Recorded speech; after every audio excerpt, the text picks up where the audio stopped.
Hey guys, welcome to a brand new episode. Today we're talking about an important subject, NFT gaming. Is it a scam? Is play to earn sustainable in the long term? Are you sick and tired of seeing economies that just get destroyed, go up huge amounts and then come down? We're going to be talking about that and talking about it realistically in terms of comparison to gaming outside of the NFT gaming space and the differences between that. So, the reason why I'm talking about this, I think it's an important subject that is affecting us all. If you've been in the crypto gaming space long enough now, you have had experience with games that have blown up and have come down.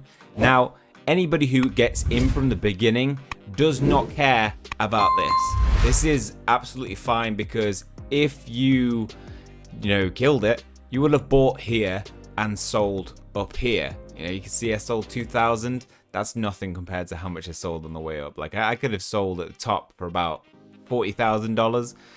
This is crypto players, by the way. the oldest, probably the oldest, most popular game. Not the oldest game, but the most popular game on the Binance Smart Chain in the early days.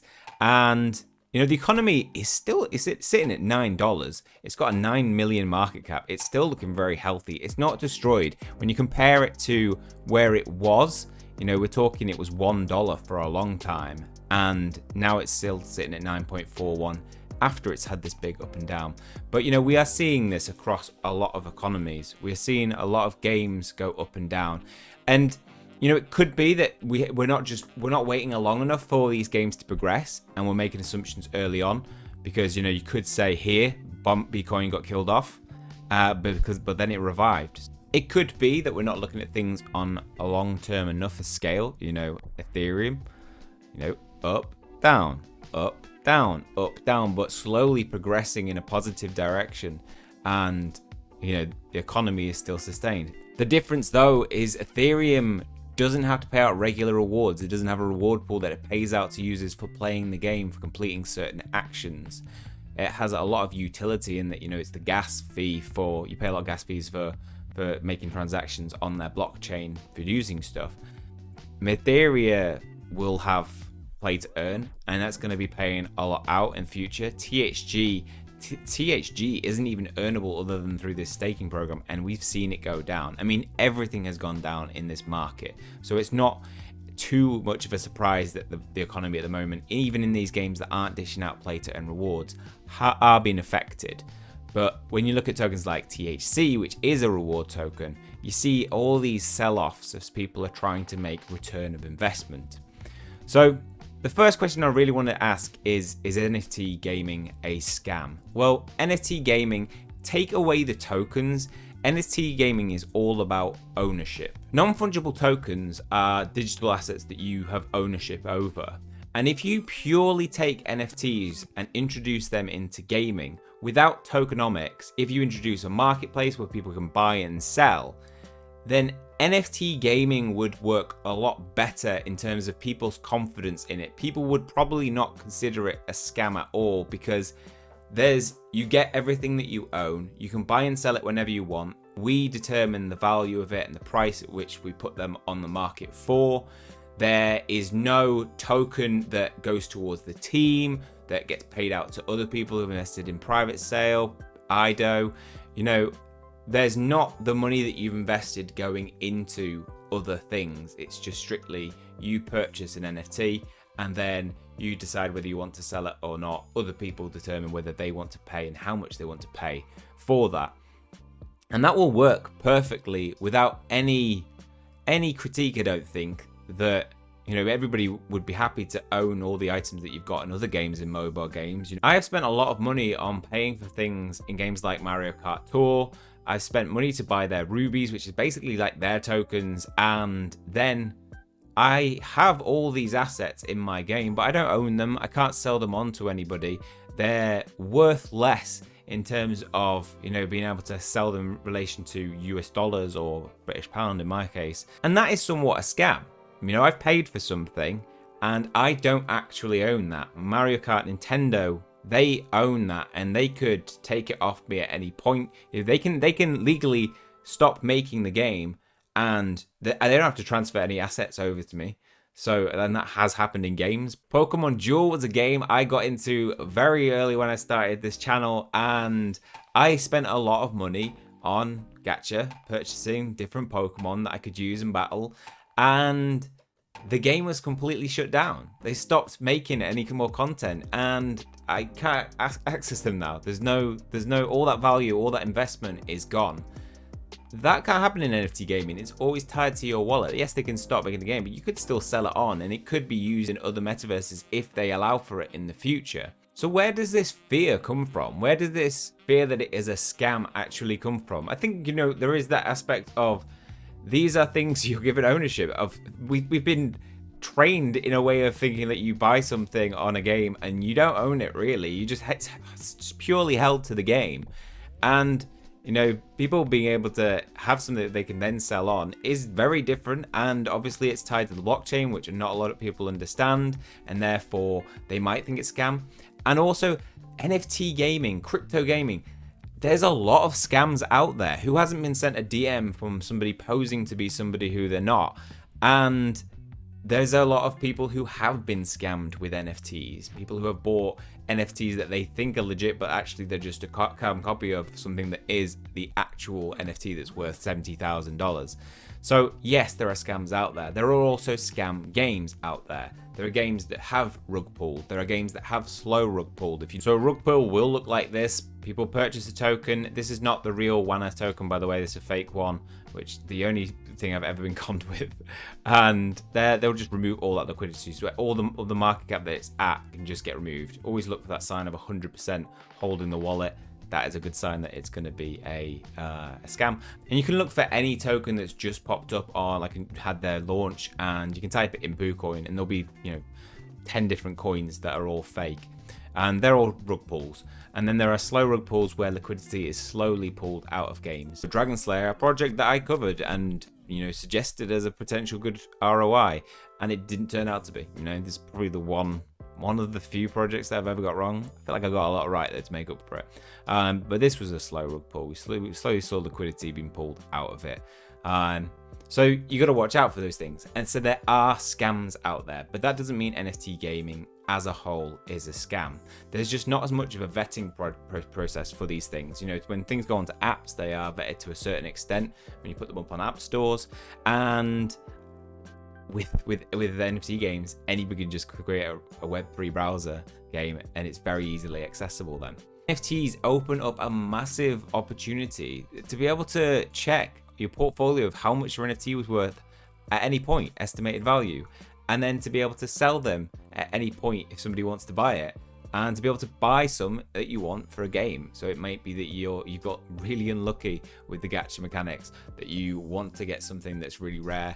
And it also opens up a lot of opportunity in the future for games where you have weapon drops, where you can then pick up something rare, and maybe you pick up duplicate that you can't use, and it gives you the option to sell it on to somebody else.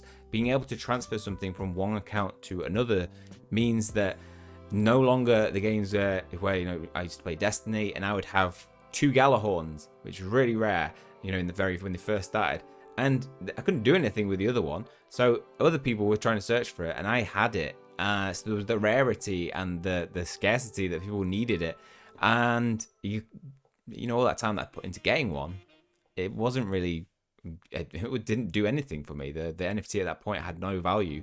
But had I been able to, you know, mint it as an NFT and send it on to somebody, I could have sold it to somebody for a fair amount of money.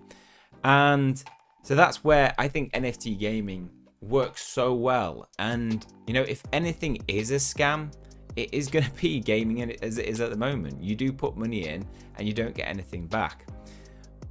How does this relate, though, to the sustainability of play-to-earn gaming?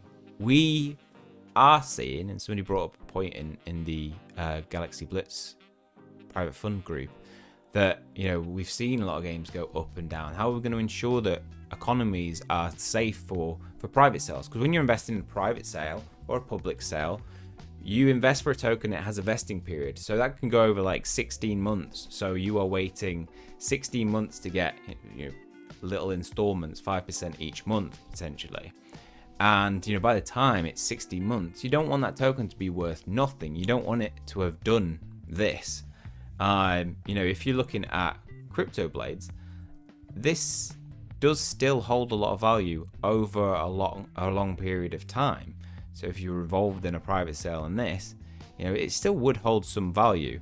And you look at games like Axie, which has been around for ages, and it's on a down, but it's still doing really, really well. It's had that length of time to go up and come down, and I'm sure there was a lot of uncertainty around this point, but then it flew up and then it came down. More uncertainty, but over time, sustainable economies, good economies, games that have updates will be revived again. It is a problem when you put into play to earn mechanics. SLP, Smooth Love Potion. If you look at what this has done, these will show a downward trend. Really highlights a problem in play to earn gaming. Because if in Axie you can't create a sustainable token for your rewards, then what luck do other games hold?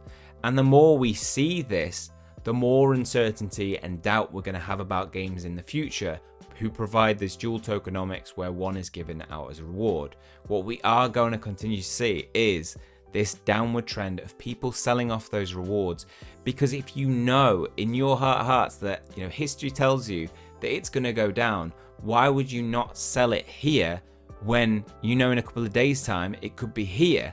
And so you've lost the value that you could have sold it at. There's no upward trend here at all, other than here. And you'll get minor spikes like that, like you see with THG, with changes where they try and improve things with staking. Look, we all want to know, what is a return of investment in gaming? When am I going to get my money back? How much am I going to get? And how much beyond that am I going to make? Because we're all wanting that, you know, 2x plus on a game. Beyond that, if you invest in a game very early, Coin is a great example of that. So on the channel, we picked this up very, very early. You can see a buy right in the first day it dropped, and you know, a couple of days in, still picked some more up because I saw this having potential. This came on my radar very early because, you know, I'm in a good position. Sponsors reach out to me and say, hey, would you potentially sponsor this video? And I do vetting of it, and I check white papers and sometimes get pitch decks and can see, okay, this is nostalgia straight up. People are going to want to play this.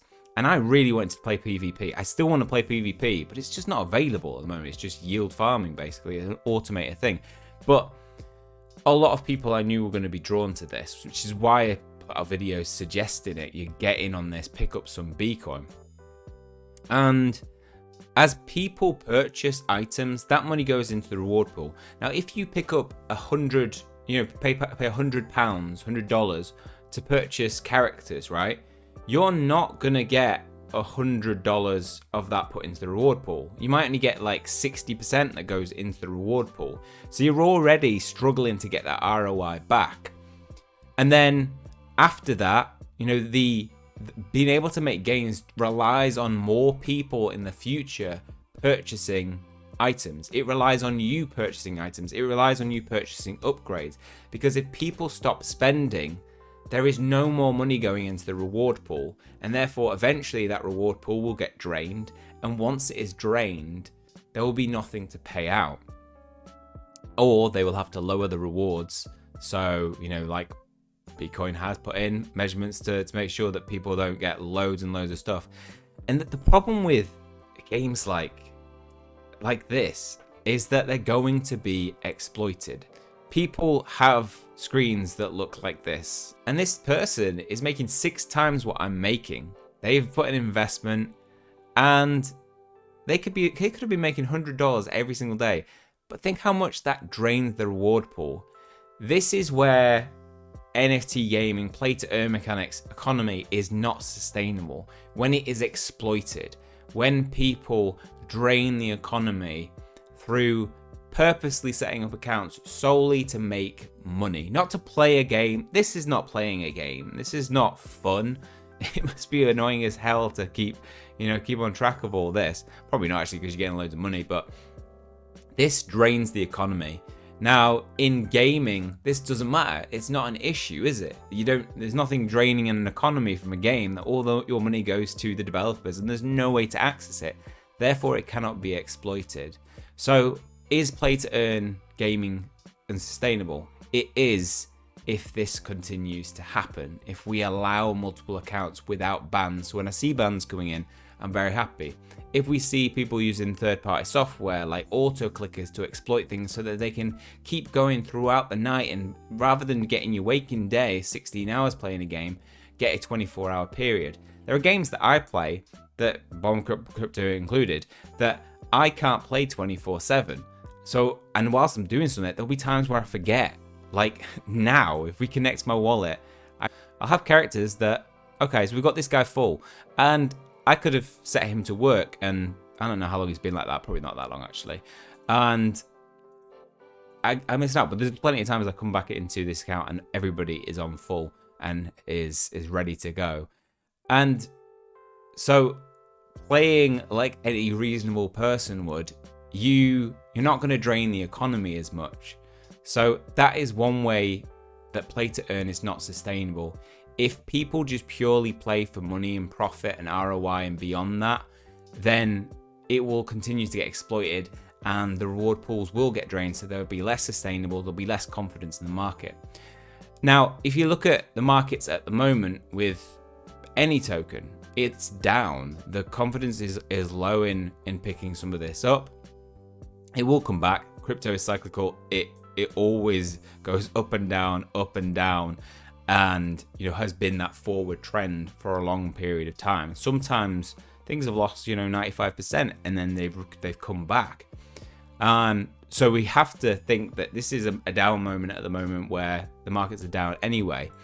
But if you're thinking play to earn gaming, what that does is it can be over the course of a lot of months. This down period will probably, in my estimate, it will last. I feel pretty good about New Year's going into 2022. Maybe that'll see a pickup, but I think February will be when we start to see the markets pick up a bit.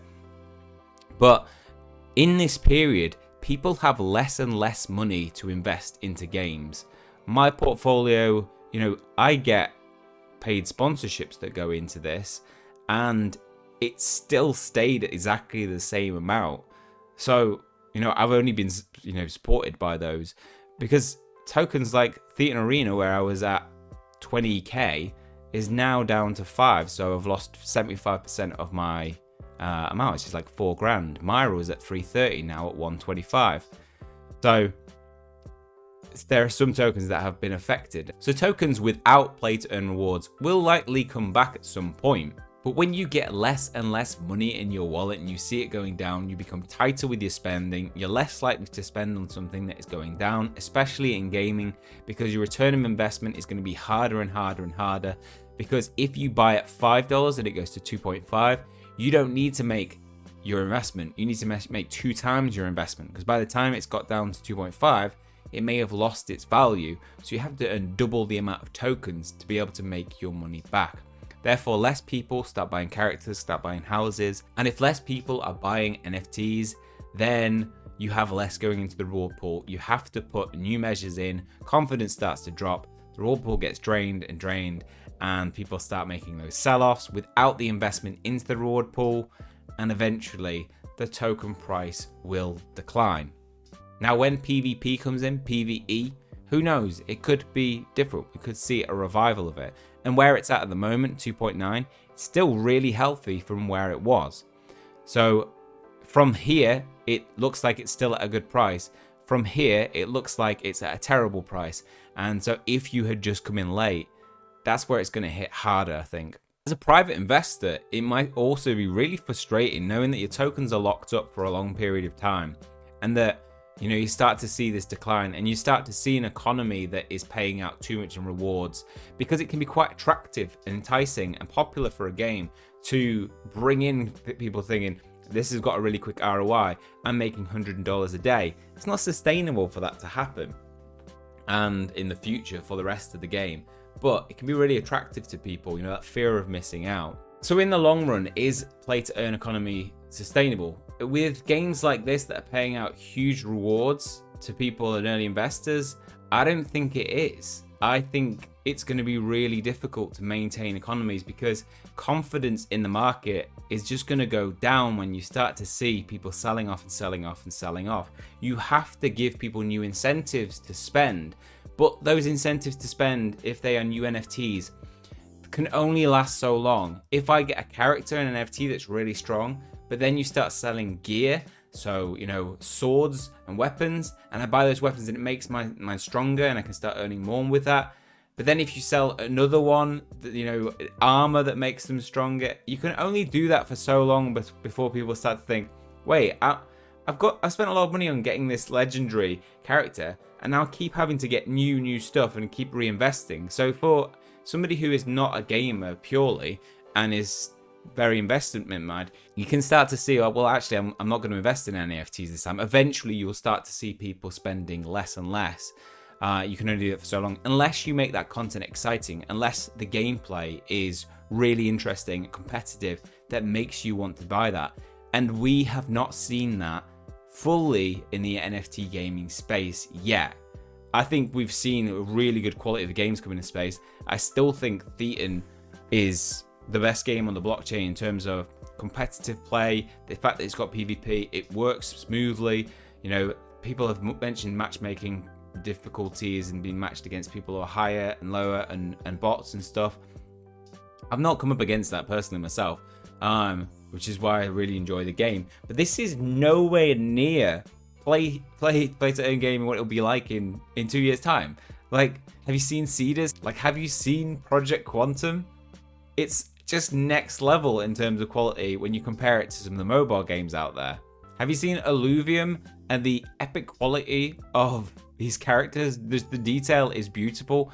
You want to have something that is attractive, that makes people want to spend. I want to buy these characters. I want to own some of them. When we start to get more games that look familiar to what we're playing, modern, up-to-date, quality design, good gameplay, good mechanics, they're going to become more playable. We're going to spend more time engaging with them, and therefore we're probably going to want to invest more in them. We might want to buy more characters because we might really like the look of them, and simply we want to raise that or breed that, and there might be extra mechanics that are up to date that are sustainable for economies, rather than having an 8-bit character running around and planting bombs automatically without any input, completing a raid by the click of a button against a 2D octopus designed by somebody, not even the team. I mean, how much effort are you putting into the project anymore? I think they're clearly thinking about kingdoms, aren't they? And whilst the arena is modern, it's up to date, it has PvP, the token's going to suffer because people are going to see that tokenomics, you know, tokens being sold off because of a fear that the tokens are going to go down in price. Once we get started told things like THC burning is going to happen, that's going to lead to a price increase, and it doesn't lead to a price increase, it just leads to some more sustainability. It leads to low confidence and more sell-offs of THC, and less people picking up characters, because if you can't make your ROI, people who are not playing it just for the game aren't going to pick up characters.